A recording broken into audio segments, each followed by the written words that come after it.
એક સ્ત્રી ઘર બનાવે, સાચવે, સંકોરે, મોટું કરે, સંતાનો કરે, આટલું બધું કરે, અને તેમ છતાં એક સમય સાંજે 30-35 વર્ષના લગ્ન જીવન પછી એક પુરુષ અમને એવું કહી દે, ન ફાવતો તો ઘર નીકળી જજો.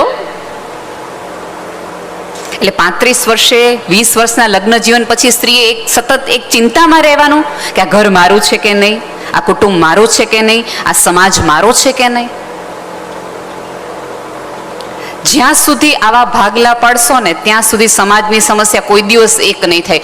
સ્ત્રીની અને પુરુષની સમસ્યા જ્યારે એક થશે ને ત્યારે જ સમાજ પ્રગતિ તરફ થશે. અને પછી આવા મંચ ઉપરથી કોઈ એક વ્યક્તિ કે એક પાત્ર માટેની સમાજે આવતા દિવસોમાં કઈ રીતે રિએક્ટ કરવું એની ચર્ચાઓ અને વિચારણાઓ થશે.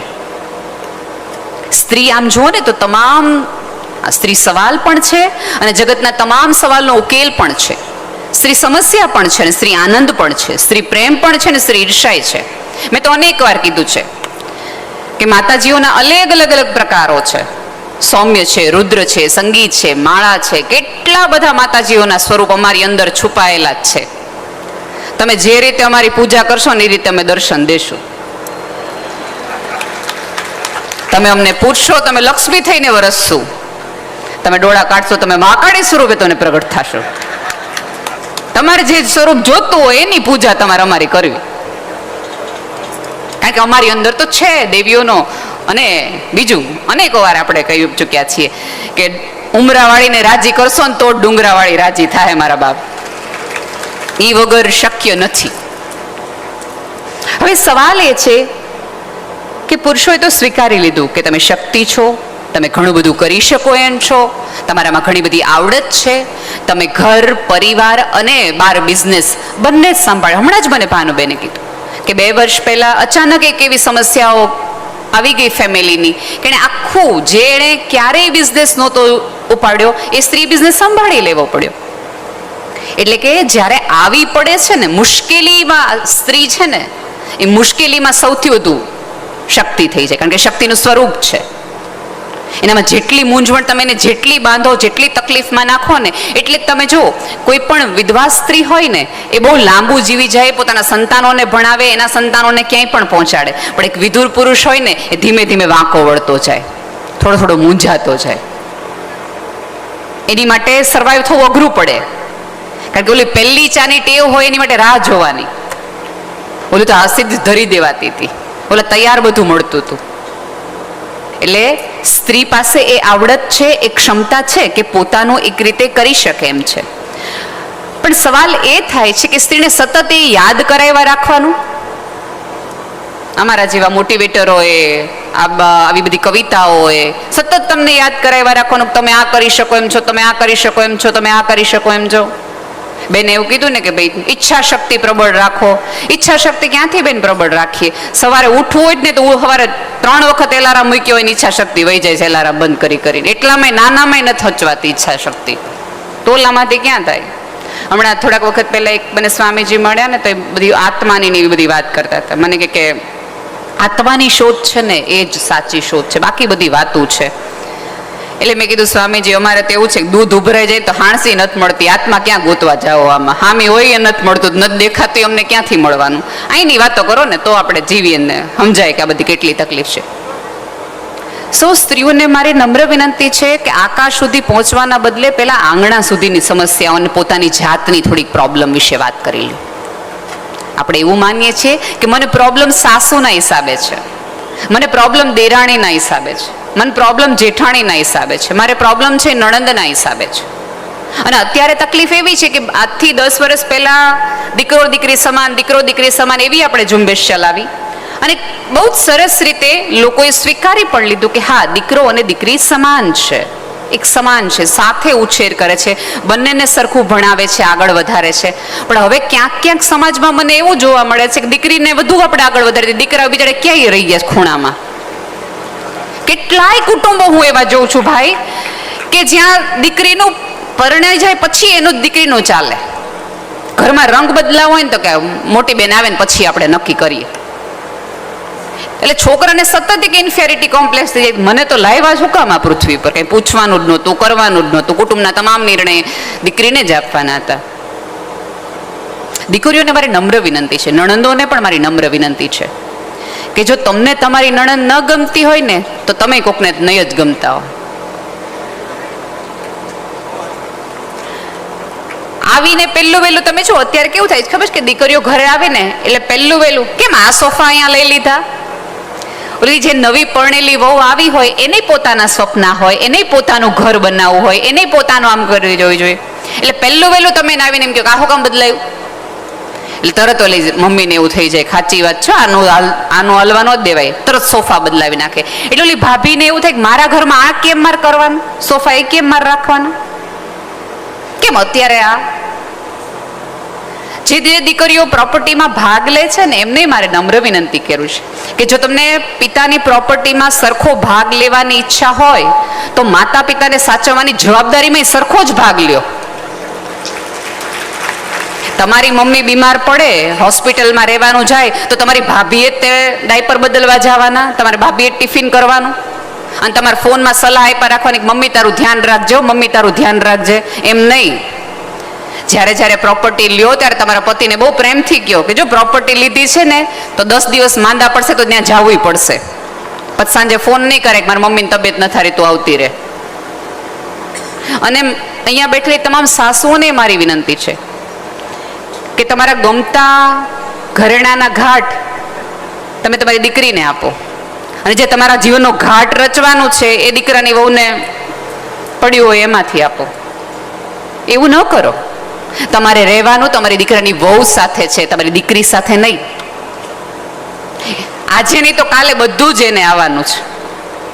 આ શમશાનનો ચોકીદાર છે ને એ તો બહુ જ અઘરો છે. ગમે એવી મોટી ઓળખાણ હશે, ગમે એવા પુણ્ય કર્યા હશે ને તો પાણીની બોટલ અંદર નહીં લઈ જવા દે, તો તમારા ઘરેણા લોકર તો નહીં જ લઈ જવા દે, તમારી સાડીઓ તો નહીં જ લઈ જવા દે. એના કરતા બહુ વટથી પહેલી એનિવર્સરી આપણે જ વહુને સરસ મજાનું ઘરેણું આપી દેવાનું. વહુને એમ થાય કે મારા સાસુ છે કાંઈ, એ પછી લઈ લે આપણા ગયા પછી. એના કરતા અત્યારથી આપો ને. આટલા બધા તમે ઘાટ ઘરેણા ભેગા કર્યા છે, દર એનિવર્સરી એક બર્થડેમાં આપો તો વહુને એમ થાય. પણ આપણી તકલીફ એ છે કે દેવાનું હોય ત્યારે દીકરીને અને લેવાનું હોય ત્યારે વહુને. જવાબદારીઓ તો કે વહુ નિભાવશે, ફાયદાઓ તો કે દીકરીને આપો. ત્યારે તમારું દરેક દીકરીઓને પણ વિનંતી કે તમારું શિક્ષણ ક્યારે તમને કામ લાગે ખબર છે. અહીંયા કન્યા કેળવણીની કેટલી બધી વાતો થઈ અને સમાજ આ કન્યા કેળવણી કરતી આવી છે. તમારી કેળવણી સાચી ત્યારે પુરવાર થાય છે કે જ્યારે તમને તમારા કરતાં વધુ, તમારા સુખ કરતાં વધુ તમને એક સ્ત્રીના સુખનો વિચાર આવે. તમને નારી સ્વતંત્રતા ત્યારે સમજાય છે કે બીજું કાંઈ ન થાય તો કાંઈ નહીં, એટલું સમજો કે મારા હિસાબે આ પૃથ્વી પરની એક પણ સ્ત્રી દુઃખી ન થવી જોઈએ. પછી તમારી સાસુ હોય, તમારી નણંદ હોય, તમારી દેરાણી હોય કે તમારી જેઠાણી, 4-5 પાત્રોની તો તમે સુખી કરવાની જવાબદારી લઈ શકો ને. હું એવું નથી કહેતી કે અમારી જેમ સમાજ સેવાના ઝંડા લઈને બહાર નીકળી જાઓ અને જગતની તમામ સ્ત્રીઓને સુખી કરો, પણ તમારી આજુબાજુની 4-5 સ્ત્રીઓ છે એને સુખી કરવાની થોડી ઘણી જવાબદારી તો લ્યો.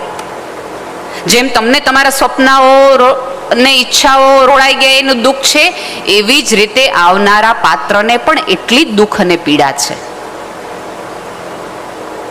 અને સાસુઓની બીજી એક તકલીફ એ છે કે આપણે એક એવી ઈચ્છા રાખે, અને આ વહુની એ પ્રોબ્લેમ છે કે મારો દીકરો મારી વહુને મારી સામે ખીજાય, મારી સામે તું આને કહી દે કે આને એમ નથી દાળ બરાબર બનાવી.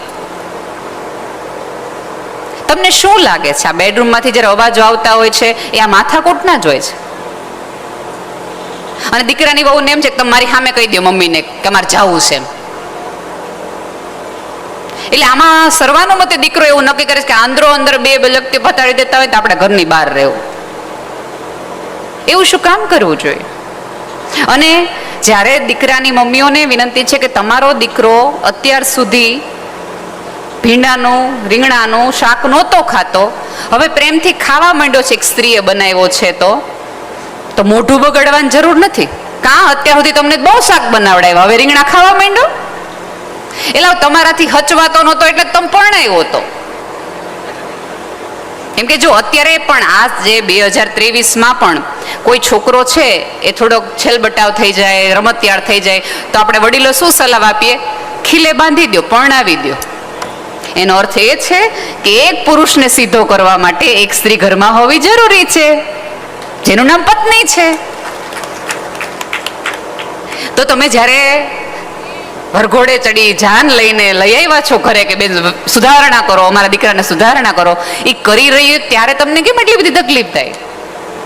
કેવા સીધા થયા? વહુ આવે ને એટલે છોકરા સીધા થઈ ગયા. તમારી સાસુએ 20 વર્ષ પહેલા આ ડાયલોગ માર્યો હતો, રાજી થાવ. વહુનો વાહો થાબડો વાહ દોસ્ત, અમારાથી નો થયો 25 વર્ષે, ત્યાં 2.5 મહિનામાં કરી દેખાડો. આને કહેવાય સ્ત્રી સશક્તિકરણ. તો પહેલા ઝઘડા વખતે તમારી દીકરાની વહુ એની મમ્મીને નહીં, તમને ફોન કરીને પૂછશે, મમ્મી આજ મોઢું બગડી ગયું, કરવું હું?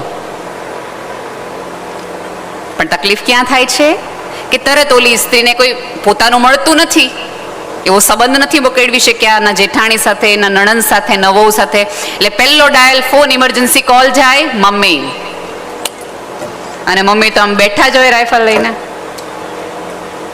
મમ્મી આજે આવું થયું. જો બેટા એક વસ્તુ યાદ રાખશે, મેં બાનું સહન કર્યું ને એટલે મારે આજીવન સહન કરવું પડ્યું. તું જો આજે સહન કરીશ ને આજે જવાબ નહીં દે ને તો તારે આજીવન સહન કરવું પડશે. દીકરીને એમ થાય પેલા મમ્મી ફોન મૂકી દઉં, ધીંગાણો પતાય આવું પતન નિરાતે કહું હું થયું. હું માનું છું કે દીકરીની માને એક ચિંતા હોય કે મેં જે કુટુંબમાં દીકરી આપી છે કે દીકરી સચવાય છે, દીકરીને બરાબર કમ્ફર્ટેબલ લાગે છે. આ એવું છે કે તમે એક નર્સરીમાંથી છોડ લાવો ને, એક જગ્યાએ ઉગેલું ફૂલ તમે લાવો, અને બીજી જગ્યાએ એક બહુ સરસ એવી કથા છે, અબ્રાહમ લિંકનની કથા છે. અબ્રાહમ લિંકનના પિતાએ ખેતર વેચી નાખ્યું નાના હતા ત્યારે.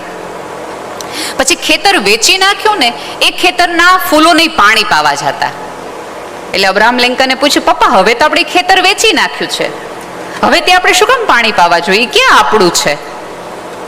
એટલે એમના પિતાએ બહુ સરસ જવાબ આપ્યો કે બેટા ફૂલને નથી ખબર કે આ માલિક બદલાઈ ગયો છે, એટલે મારે પાણી આપવા જવું જોઈએ. એવી જ રીતે જ્યારે ફૂલ કોઈક જગ્યાએથી ઉખડી અને નવી જમીનમાં, નવી માટીમાં રોપાય ત્યારે એને થોડો સમય આપો એ માટીમાં. અને તમે તો ખેડૂત પુત્ર છો, તમને તો તમારાથી બધું જમીનની તો કોને ખબર હોય કે ઉગવું શું, વાવવું શું, લણવું શું, ક્યારે બીજ રોપવું એ તમને ખબર હોય, અને ક્યારે પાક લણી લેવો એ તમને ખબર હોય. તમે તો ભવિષ્ય દ્રષ્ટા છો વાતાવરણના. તમને તો બધા રાધર અમારે તો તમારી પાસે પૂછવું જોઈએ કે ક્યારે યોગ્ય સમય કોને કહેવાય વાવવાનો, કે જેથી કરીને બીજ ઉગી નીકળે, વટવૃક્ષ થઈ જાય. એ બધી પરંપરામાંથી તમે છો, તમને અમારા કરતા ક્યાંય વધુ વિશેષ ખબર હોય. તો થોડો સમય આપો કે તમારા ઘરમાં એ થોડી ઘણી સેટ થતી જાય, અનુભવતી જાય. પહેલી વખતે એ એના ટેસ્ટ પ્રમાણેની દાળ બનાવે જેવી રીતે એના મમ્મીએ એને શીખવાડ્યું હોય અથવા જોયું હોય, તો પહેલા જ ધડાકે કહી દેવાની જરૂર નથી આપણા ઘરમાં આવું નહીં ચાલે. એના બદલે સરસ દાળ થઈ, બેટા સરસ બનાવી, કંઈક જુદો ટેસ્ટ અમને લાગ્યો, અત્યારે આટલા વર્ષોથી અમે અમારા ટેસ્ટની ખાતા હતા, મમ્મી આપણા ઘરમાં કઈ રીતે ચાલે છે? કારણ કે તમે જો લગ્ન કરીને બીજા જ દિવસે એ છોકરી તરત કહેવા પડે કે અમારા ઘરે આવું ન ચાલે.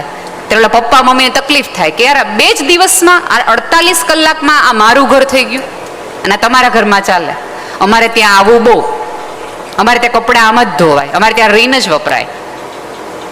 એ બધી જ વસ્તુ એક્સેપ્ટ કરી લે છે તો તમને કરી લેશે, પણ તમે એને એટલી મોકળાશ આપશો ને તો. અને દીકરાની વહુઓની વિનંતી છે કે જ્યારે જેમ તમે ઘર છોડીને આવ્યા છો ને, એમ એક પુરુષ પણ તમને તમારા ઘરમાં આવવાનો અવકાશ આપે છે. તમારા ઘરમાં એના નાના એવા રૂમમાં તે તમારા બધા જ કપડાં સમાઈ જાય ને એટલો વોર્ડરોબ બનાવી દે છે.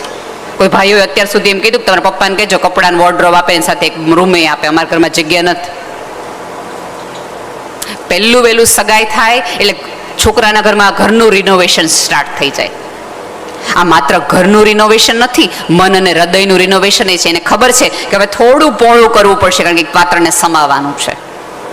એ લોકો એ તૈયારી કરે જ છે, પણ હવે આપણી જ તૈયારી એમાં સમાવવાની ન હોય તો એમાં છોકરાવાળા કાંઈ ન કરી શકે. અને બધી બાજુ અત્યારે ચાલે છે કે કન્યા કેળવણી કરો, કન્યા કેળવણી કરો. ત્યારે હું બધાને કહેતી આવી છું કે કન્યા કેળવણી હવે બહુ થઈ. છેલ્લા 50 વર્ષથી તમે કન્યા કેળવણી કરો છો. કન્યાઓને આવડી ગયું છે કુમારો સાથે કેવી રીતે રહેવું. હવે થોડું કુમારોને કેળવો, કુમાર કેળવણી તરફ ઝુંબેશ લઈ જાઓ કે સ્ત્રીઓ સાથે કેમ રહેવું. ભણેલ ગણેલ દીકરીને ઘરમાં લાવો. અત્યારે તકલીફ કઈ થઈ છે ખબર છે? કે તમને ઇંગ્લિશ બોલતી જોઈએ છે, નોકરી કરતી જોઈએ છે, ટેલેન્ટેડ જોઈએ છે, તમારા ફ્રેન્ડ સર્કલમાં રાજકારણની ચર્ચા કરતી હોય એવી જોઈએ છે, તમારા શેર બજારમાં એને ખબર પડતી હોવી જોઈએ એ છે. અને પછી તમે એવી અપેક્ષા રાખો છો કે મારા મમ્મી સાથે એ સાંજે સત્સંગમાં પણ જાય. આ બધું કરવું મુશ્કેલ છે. એટલે થોડા પ્રેક્ટિકલ થઈ અને જમીન ઉપર રહીને વાત કરો. તમને એવું લાગતું હોય કે તમને આ બધા વિચારશીલ વાળી જોશે તો એના અભિપ્રાયો હશે અને સ્ત્રીના અભિપ્રાયો તમારે સ્વીકારવા પડશે. અત્યાર સુધી એક જુદી જ વિચારધારાઓમાં, અને પુરુષોને ખબર નહીં એવું કયા શાસ્ત્રોએ શીખવાડી દીધું કે સ્ત્રીઓને કંઈ કહેવાનું નહીં. તમે અત્યારે ધારો કે આ આખી આ સમિતિનો ફંક્શન ને એવું બધું છે, કોઈક બેને પૂછ્યું તમને શું કર્યું, તારે શું કામ છે? પહેલો જવાબ આવે તારે શું કામ છે, બીજો જવાબ એ આવે તને કઈ ખબર પડે છે. અમને એટલી નહીં ખબર પડતી હોય કે આખું આટલું સમિયાણું કેમ ઊભું કરવું ને કઈ રીતે કરવું, પણ અમને એટલી ખબર પડે કચરો કઈ જગ્યાએ નખાતો છે ને વળાય કેટલો, એટલી તમને ખબર પડે. અમને એ નહીં ખબર પડતી હોય કે તમને ઓફિસમાં કેટલી તકલીફ પડી છે, તમારા ઉપર કેટલા ટેન્શન છે, એ કદાચ અમને નહીં ખબર પડતી હોય, પણ અમને એટલી ખબર પડે કે તમે ટેન્શનમાં હોય તો કેટલા પ્રકારની ચા તમને પાવી જોઈએ જેથી તમને ટેન્શન રિલીવ થઈ જાય.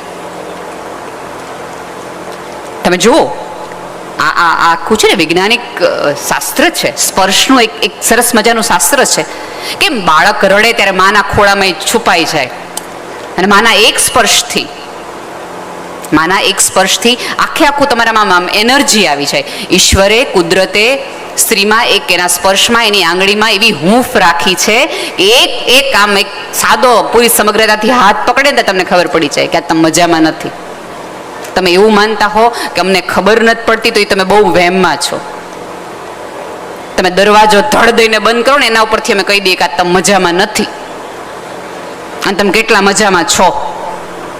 છોકરાઓને હગે વગે કરી દે કે આજે કોઈ માથાકૂટ કરવામાં આવશે નહીં, પાર્ટી મૂસમાં નથી.